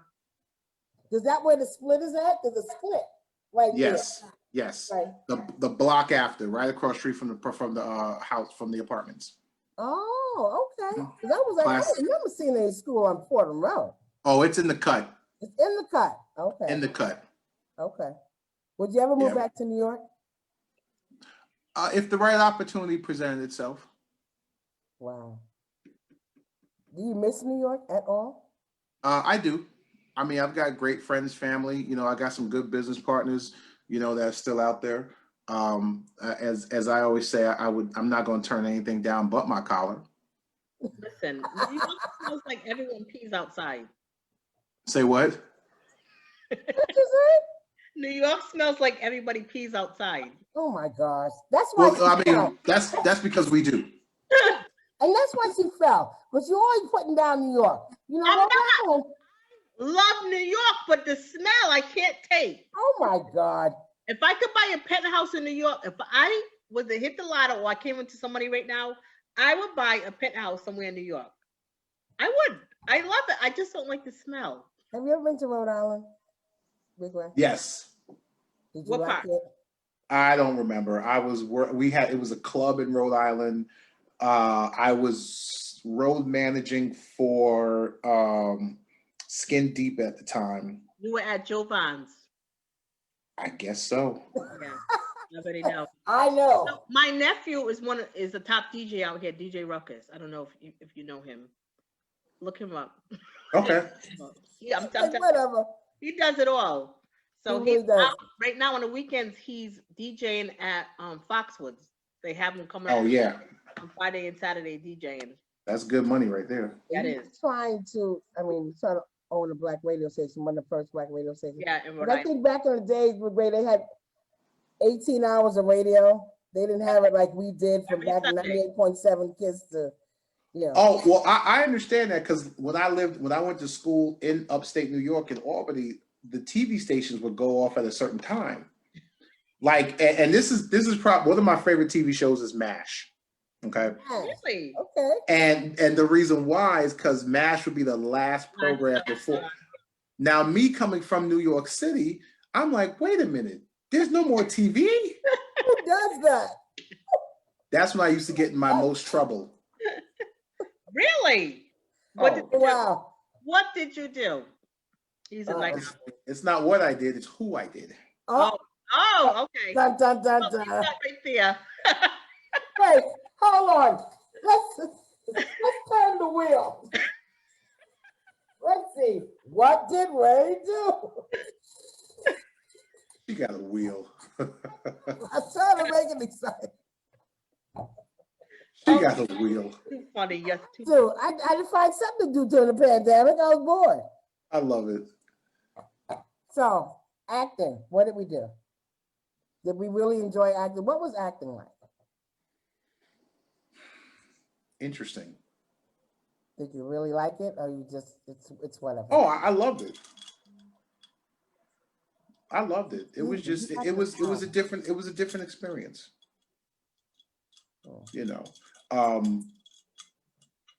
I'm actually about to get back into it, tell you the truth. really doing what? I don't know. No. I got an agent now, and he's about to really start putting me on to some things. That's Wow. what's up. That's That's the Yeah. question I have. Do you really? Is it better to be sought out or to try to get, as far as an agent or talent agent? I mean, I could kill everything with on social media, but it's like when you're in my age bracket, you know, it's to me some things are limited, and these people like I'm gonna say John Casablanca, 999, all these other companies call you, ask you for money to be in certain things. You know, you really can't trust anything. Like I'm down with Central Casting and Hilton Casting, those two. But some of these others, you just don't know what to trust. And it's like I mean, sometimes, yeah. I think it's better to be sought after because, in all honesty, I manage myself. Mhm. You know, Mhm. and then I have somebody who takes care of my other business. You know, I just send people to him, and he'll filter it through. You know, but I've learned to manage myself once I got down here. Now, when I was in New York, I had a manager, I had an agent. He got me gigs, he booked me for stuff. I've been in different, you know, whatever. But I think it's better to be sought after because that person who is seeking you sees something in you and they believe in you instead of you going to them and now you're just a client. You know, this person has skin in the game. They believe in you. They sought after you. They say, "Oh, they saw something that they liked and they want to work with you." Well, with saying that, like even with social media, you could put content out, but it's like how to get it to someone like a talent agent or whatever to really look at you because you don't know who is real and who's not, and that's like Well, my thing is if you have somebody in mind, and this is kind of the great thing about being in quarantine is that nobody's going nowhere. So all they have to do is look at their social media. And this is when you start tagging and posting and hashtagging and tagging them and tagging them and tagging them. My thing is, until you tell me to stop tagging you, I'm going to tag you. I did this one thing called the FUPA, Skinny Girls Against Big Girls, and I'm doing a rap. And Leah Daniels hit me and said, "That's funny."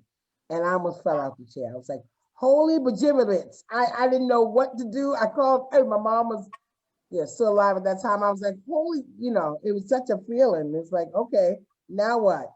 What- And then what you should, do? and then what you do is just keep, tagging him or adding him and be like, hey, listen, here's something new. Because here's the thing. These agents out here, these casting agents, these directors, they're always looking for something new. Yeah. No matter how old you are, they're always looking for something new. And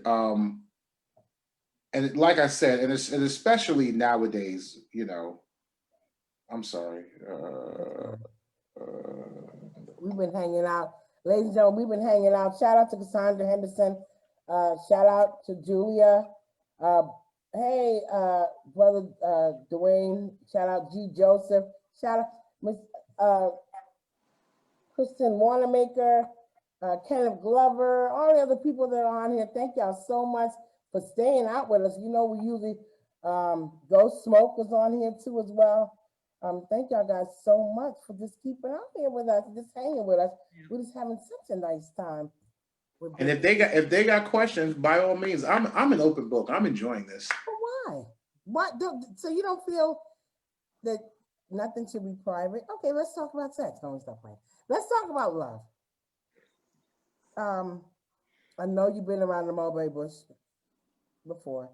Do you still believe in it? Yes. Do you believe you can find love during the pandemic? Yes. Do you believe that I need to wear a hazmat suit when I come to see you? No, because I take temperatures at the door. Oh, that's a good thing. Can you fall in love with somebody who wears a mask? Yes. You can. Because the problem is that we've gotten out of personality maintenance. People are just going for looks, big butt, big ass, big boobs, nice smile, muscles, oh, his beard is so, I personally, in all honesty, Facebook has a thing called Facebook dating app. And when I scroll through there, I look at the eyes. Okay. You could tell somebody crazy by looking at their eyes. Listen, the eyes are the window to the soul. I can't say that. If you got on shades, I'm not fucking with you. What's so crazy? So this 30-year-old guy, I was doing Lyft and he got in the car. We're both from up top, and he was talking to me, and he had to be all of 27 years old. I'm like, you could be that much older. So, of course, my phone number is on the app because, I reached out to him to say, hey, I'm outside, whatever, what have you. So he reached back out. He asked me for a number after that. And just to make sure, sometimes it's a 415 number to come in. So I'm like, hey, you're from up top. I ain't really talking to nobody. Just to have casual conversation. And he was like, he called me up and said, hey, how are you? I was just wondering, would you be interested in going on a date with me? I'm like, I'm 20 years older than you, young man.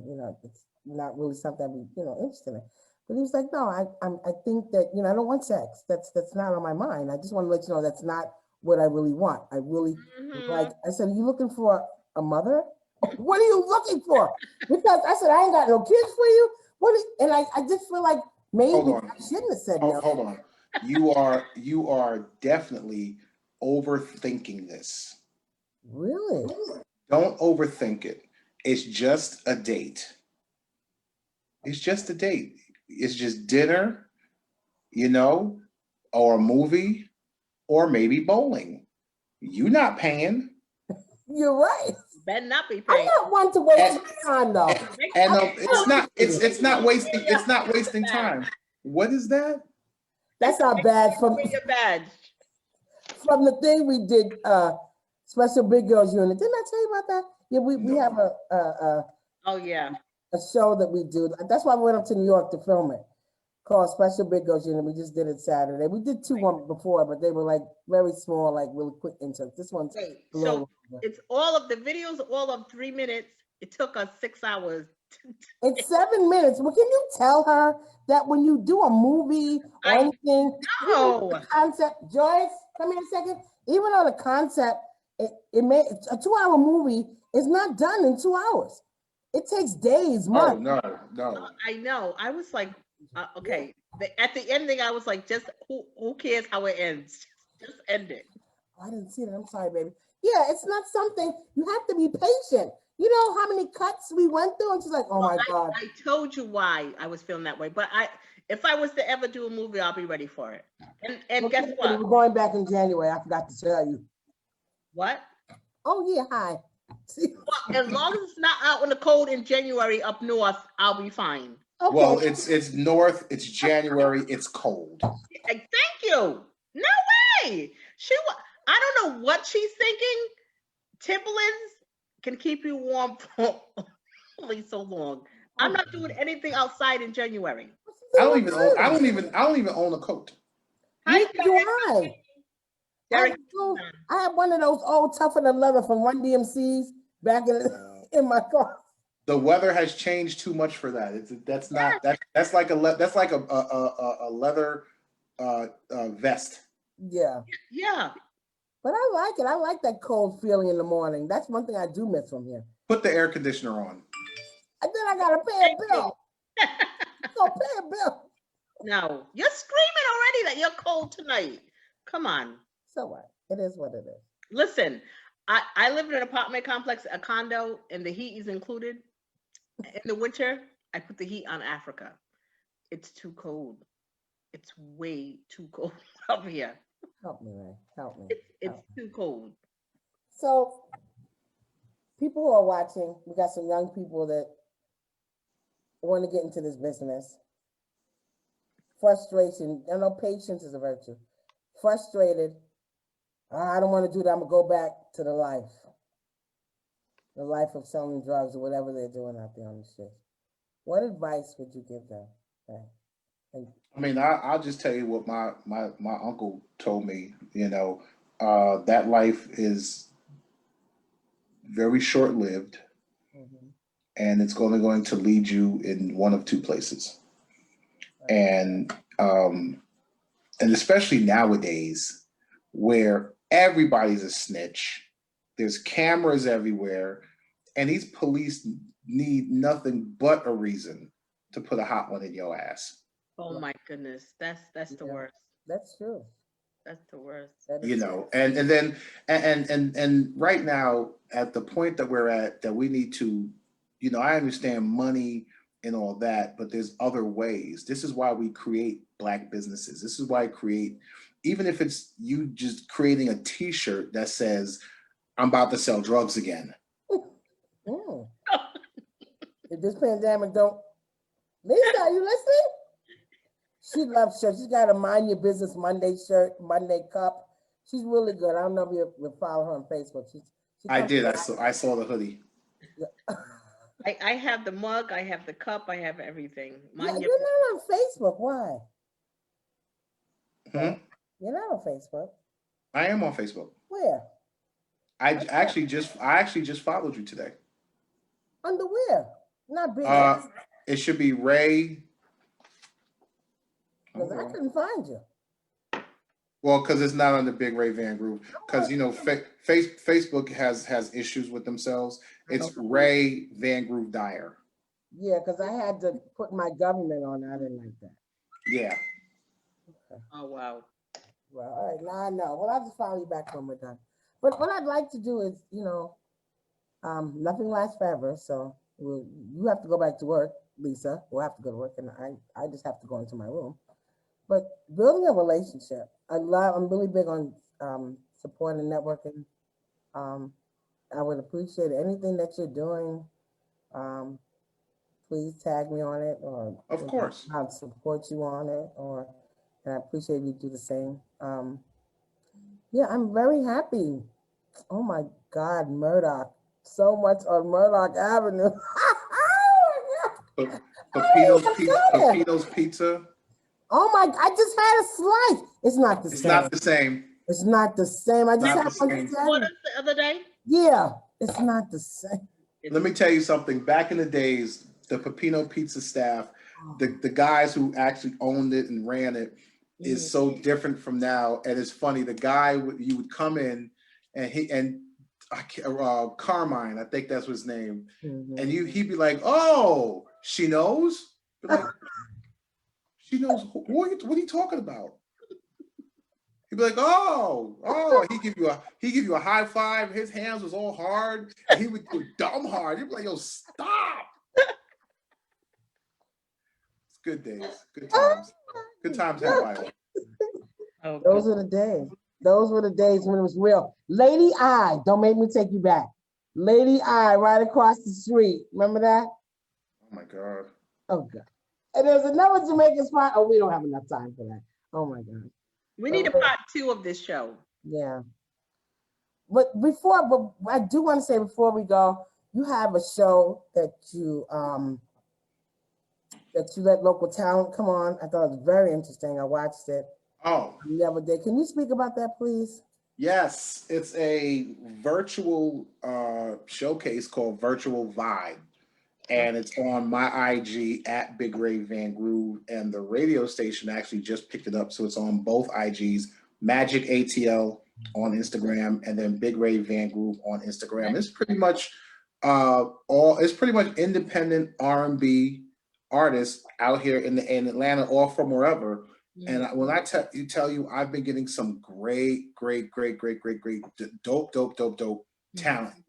Wow. It blows my mind, because initially, I was going to do a showcase, and then pandemic hit, and I was like, okay, what now? And a friend of mine's gave me the idea to help her out, and then it just grew. Wow. It just grew. So it's every Friday, 1:00 on my IG at Big Ray Van Groove and Magic ATL on Instagram. So who is now all the new artists that are out now? Who's your favorite? I have to ask this. Signed or unsigned? Signed. There's so many. Wait. I mean, I love. You saying rap or you saying R&B? Which one are you saying? R&B? Anything, any genre. I mean, I like the new Nas that's out now. Yep. I like the new Locks that's out now. Yep. I watched the video too. In the R&B world, Lucky Day. Okay. Lucky Day, okay. And then Snow Allegra. She is awesome. I was hoping you were gonna say that. Snow Allegra is dope. She's dope. How about go ahead. Which, by the way, I'll be putting my interview with Snow Allegra on my YouTube page soon. Oh, all right. Now, how about unsigned? Who's your favorite artist? Unsigned, I mean, there's a young girl. Her name is Sakura. Sakura. It's her IG is 404 Sakura, and she's dope. Who else? Lenny Harold. Lenny Harold he used to be down with Blackstreet when Blackstreet first came out. Okay. The first Blackstreet round, and then he left Blackstreet. He is so super dope. Wow. Lenny Harold on IG. Who else? I mean, there's so many. So many. I'm a fan of all of them. Yeah. Yeah. The unsigned, I'm like, come on now. Yeah. What is it? God, I hate that we have to go and there's so many people that are unsigned that are very, very talented. Mm-hmm. What is it, and maybe you can answer this, from a record executive that they are looking for? Like, okay, you got two young ladies that are phenomenal, looks, everything. How do you make the decision of which way to go? Yeah. Because nowadays, I'm gonna talk in two frames, from the Virtual Vibe part and from a record company standpoint. A&Rs are looking for the next thing that's going to generate money for the company. and not so much in the artist's favor. You know what I'm saying? This is why a lot of independent artists stay independent, because all the platforms that are out now, Spotify, Apple Music, all that stuff, they have distribution deals that's a lot of these artists sign, and it gets us to all these platforms. And if you stay independent, you can keep your own money and do what you need to do. Now, is it harder? Yes. But if it was easy, everybody would do it. Yes. You know, and on my standpoint, what I look for Virtual Vibes is an artist that has an understanding on what they can do in their package, you know, and how they present it to me. Because at the end of the day, I'm still an A&R in a sense, you know. So if you send me your music, MP3, I don't want no links, you know. That means MP3. Right. That means that you care. You want that person. Your bio looks good. If you have a video, how the video was produced. You know, now mind you, you don't need $1 million video production budget. You just need to know the person who knows how to work the camera and a good concept.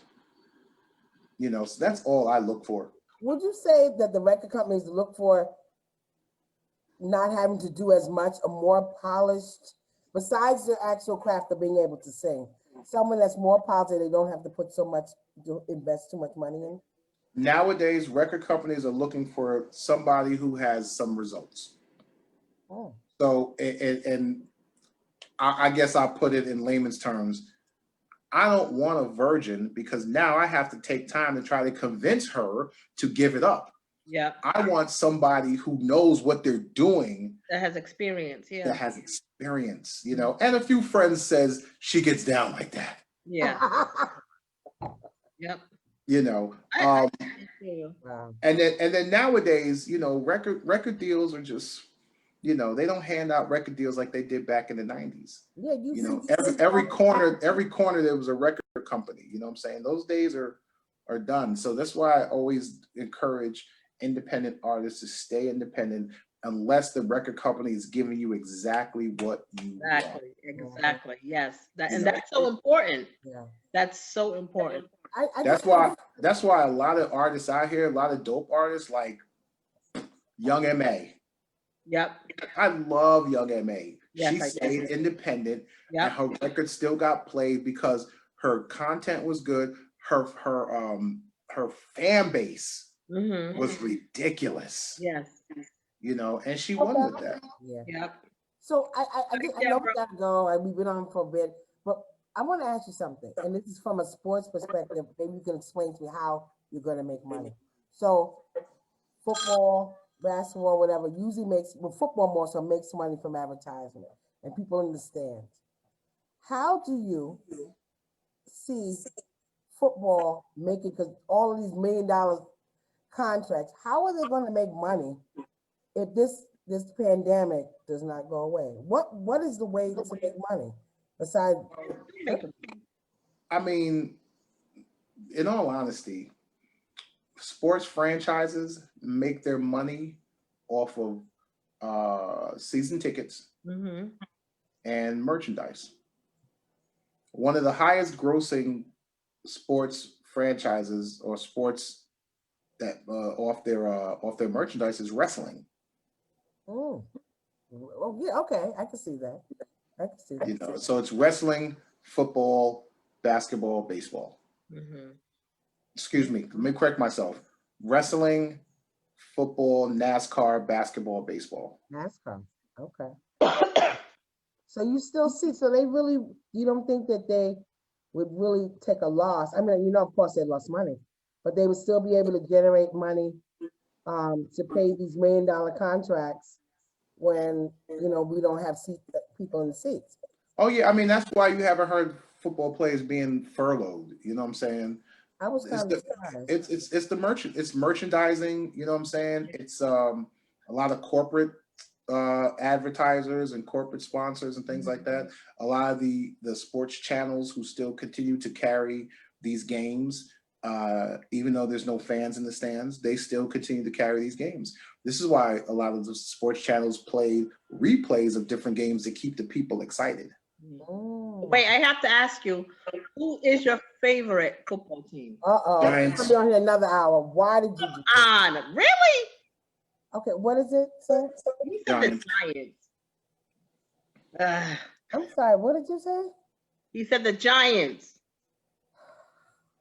Listen, I know we're from New York, honey, but really? Back when Michael Strahan? Yes. Oh, come on. So let me ask you a question. Do you feel you need to switch teams because they suck? Well, He's no, not. it sucks. I don't support them at all. Julio, call me. But other than that, it's Let me tell you something. You know who are the most loyal football fans I've ever seen The aside from Patriots. oh god. DC? No way. You Yes. see? What? Yes. Yes. Redskins? Because the Washington Redskins be losing at that, and Listen, they it's not Washington Redskins anymore. It's just Washington. Oh, the Washington Redskins. Patriots? I don't care what they're saying. They love their Janet Jackson and they Washington football team. He said Janet Jackson. I am a diehard Patriots fan. Yeah, hard. Other side comes up, Hard. like, no. Patriots, I'm a diehard Patriots fan. I raised And after Tom left. I had to watch football. I mean, I would assume that because you're from Rhode Island. Play it safe. No, Paul. that had nothing to do with it. And then you Play it said, safe. and then you said die hard, I had. die No hard. Jamaican, I'm not, no. No Jamaican is hard. I'm not Jamaican.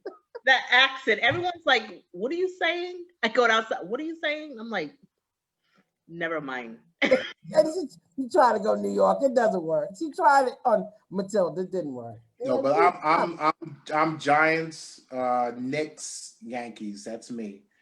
You know, Big Way, Wait, you got it's a gonna be a Yankees beautiful hat? relationship. Hmm? It was. Put on your Yankees hat. What? It's in the Oh, car. she loves that. She loves that. Turn it backwards and go put on your Tim. She'll be there in 20 minutes. Hey, I have custom I have this Yankee hat. Actually, I got a New York hat with the New York state logo on it, yo. Yeah. Oh, it's so nice. My Yankee fitted is in the car. It stays in the car just in case I play some real New York music and I got to zip through traffic. You got I love men in Yankee hats and Timberlands. I love with the jeans and a plain white shirt. I'm like, I love you. she'll I'm be gonna need you to come out of the '90s right I now. know, right? I can't. How that song go? Boy, what's that? His name? Destiny Child. The one is money this way. Remember that song? Yes. And the status ain't hood. I ain't checking for it. Oh my God. No, I see why you like slow music when you sleep. I know, right? When I tell you the bizarre dreams I have, I'm like, I wake up like, Yes, she went there. Yeah, she had a wet light dream, or whatever you call it.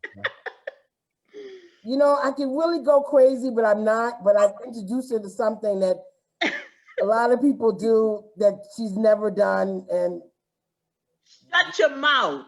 okay, You better not. yeah. Any cucumbers in the house? Ooh, You know I got a what? question. I got a question. Yes, you have a question. Yes, What is she talking about? cucumbers. Not cucumbers. What are you talking about? I was trying to be. No. See, don't say anything. Really? No, Never? never. Never. Oh, your phone must be on speed dial then, because It is sometimes. And I was like, are you serious? She's like, for real. I'm like, you're crazy. There's no way. I must have missed that show. No, Yeah, you yeah, did. you did. We talked had a about whole that. show on it. So my whole thing is, I just think that a man should be touching a woman. Like that's how I get off. A man touching me, not a dildo or anything else. But it is. I'm saying you can't always be available, Ray. Let's keep it 100. You have to find a way.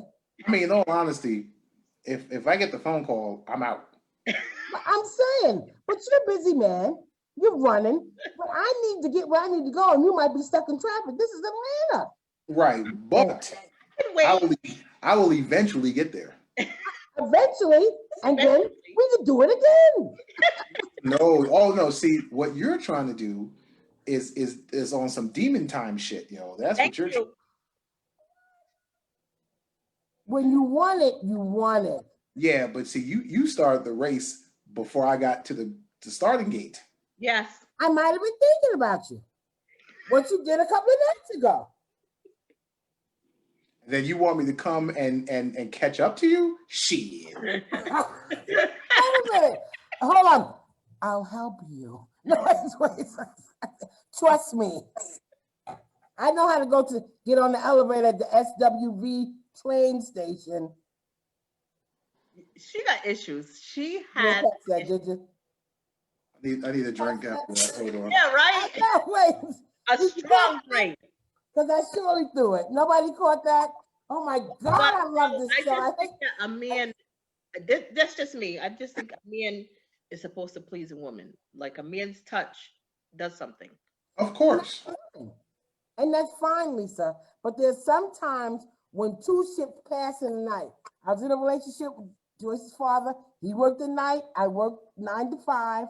And when he was at work, sometimes I needed things to be handled. I couldn't wait till he got up in the daytime, got on the train. I'll wait. See, you're impatient. I'm impatient. I'm going to give you this right here. Keep this number in your mind. That's how long it's been. Not impatient. He turned around like, oh, wait, yeah. Yeah, I'm saying because I just was Talking to you. I know what. Yeah. It's that long. So Listen, I'm not I impatient. will wait because the feeling is just like, oh my goodness, it's touching me. Like, oh, yep, right there. Yep, right there. Oh, I love that too. Oh my gosh, we need to do a late night hour show. So at 2 to 6, should I meet you at the studio? 2 in the morning. Because I think we can go crazy at this point. But no, it is healthy to talk about it though. Wait, real It talk. is. There's It is nothing very wrong. healthy to talk about it. And we did a show on that, and I was very open. I think I was a little too open because I got somebody that was like, She was "You open. talking about the A?" Yes, I did talk about that. Yeah, I did. She's a freak. She's a super freak. I like it. But let's not go there. Yes, I am. As I clutch my Our new show. Because I'm like, my God, what are y'all talking about? Let's go to the wheel, No. right? the wheel. Stop on love. Yeah, I mean, it's healthy and it's good to talk about it. And, you know, it makes me feel better because I didn't realize some people feel differently. Some people might be like, hey, I'm down with that. No, yeah. Listen, are you kidding me? Everybody's different. Some people like toys, some people like human affection. Some people like swings. I just can't fit in one. But, you know, I tried it. My insurance does not cover none of that. But wait a minute, Ray, you love me, right? No, it's not only about that, right?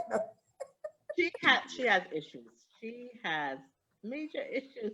I got Love her insurance. to death. I love her. Global insurance. Somebody was like, "Is that your sister?" I was like, "Yes, it is. That's my sister." Yeah, she's crazy. She cray cray. Yeah, I am cray. But Ray, we gotta continue this. There's so much to talk about in the world. Listen, all y'all gotta do is just reach out to me, yo. I Okay. love it. It wasn't, and I will tell y'all, it was, wow. If it was half I don't even know. You reached out the same day, and I was like so happy. I was like, Lisa, I called her. I was like, she's like, I'm at work. I don't care. Go in the bathroom. I have something to tell you. She's like, what? He answered me. She's like, Who? who? Who answered you? Big Ray. Oh. It's like, oh. Yes. So that's what I love because it's like we're all human, and you know, at one point, you or whomever was at a certain point, somebody helped you, and somebody helped that person, and et cetera, et cetera, et cetera. And people lose focus of that. And a lot of people say, "Well, God, why you help her out?" She didn't have at that point. I'm, charging on my show. I don't have all the money, but I like the, the experience, whatever. And I was like, all right, don't worry about it. because your blessings come tenfold when you do for people. It comes, and I'm just Yep. waiting. I think as soon as my daughter goes to college, I'm going to become the biggest star. I'm gonna go lay on Tyler Perry's lawn with 5-inch heels and a 3-piece bikini. I'm gonna be a world star. She said a Don't have a 3-piece camera behind it. bikini. Not 2 pieces, 3 Son of pieces. a camera. He Peace. said, "Oh, no." He said goodbye. He said, "I can't." Okay. Dad, did you envision that? Did you just get scared? I'm good. Did you get scared? No. I had to put my iPad on the charger. Oh, it just happened so coincidentally when I said 5-inch heels and 3-piece bikini. You're like, oh my God. The 3-piece bikini is hilarious. Well, there are many pieces to my body. Have you seen it? Oh my God. Oh yeah, well I tell people, you know what I'm saying, you can't expect a guy like me to get up and run out the door. I got to take a shower. There's like 1,200 pieces to me to make sure we wash. Yes, I have to pick up this phone. So if I'm late, I'm just gonna be late. That's it. I need to be extra washed then. I need to be scrubbed down. Remember, wait, hold on, the Flintstones when he used to hold down. I forgot when he's. I'm showing my age, but yeah, when he used to hose down, he used to hose. Oh my God, like Bunny. Remember the Bugs Bunny when he was in that castle when he was going down the stream. Talking so- 99. She's talking a bit too. I am, because I just don't want to end. My wig is like, help me. It's over. It's I'm over. gonna get ready for work tomorrow. Ray, Yes, it was yes. so great having you on the Oh, show. Thank you. Have a part 2 soon. Thank you. Yeah, I'll be over tomorrow. I'm close. No, sir. No, but really, Ray, I appreciate you. And man, again, anything that's going on, Big Girls Rock Radio, we'd love to be a part of, and we'd love you to be a part of. When we do our Big Girls Radio comedy show, we might have to have a conversation and have you come Yes. out. Yes, and definitely. that would be That's awesome. definitely open for a conversation. That's definitely. I'm gonna have to show on a lot of polls. So I'm gonna call Blue Flames and see if I can get in, because Magic City told me no already. Let's see what- Not Magic City. Oh my goodness. It's the You too big, honey. No, it's not. But yeah, I appreciate you so much. And, Listen, do me a favor. I just want to ask everybody just to please follow me on Instagram at Big Ray Van Group. at Big Ray Van Groove. You guys Yeah. follow him. He's awesome. He's a jack of all trades. Remember that show? What was that movie with KRS-One when he sang the What movie was it? with the I'm whale? gonna get you, sucker. I'm gonna get you sucker. She told me you were in that movie. I was like, what? Jack of Spades. I'm telling you, you do so much. You taking me back. Shout out to everybody from up top, from Murdoch to 241st Street to Mount Vernon, Heavy D and the boys, Albie Shaw, Christopher Williams, Eda Moore, everybody. We love you. I appreciate you. Please support Big Girls Rock Radio. Rhode Island, I'm coming for Carolinas for some more of that fried We pork. come to Carolinas no more. Them too. I got stock in it. Big Ray, it's always a pleasure. I salute Right. No you. doubt. And Thank you, ladies. Y'all have a good All one. right. Right. Good night. Thanks, everybody. All right. Good night. Good night, everyone.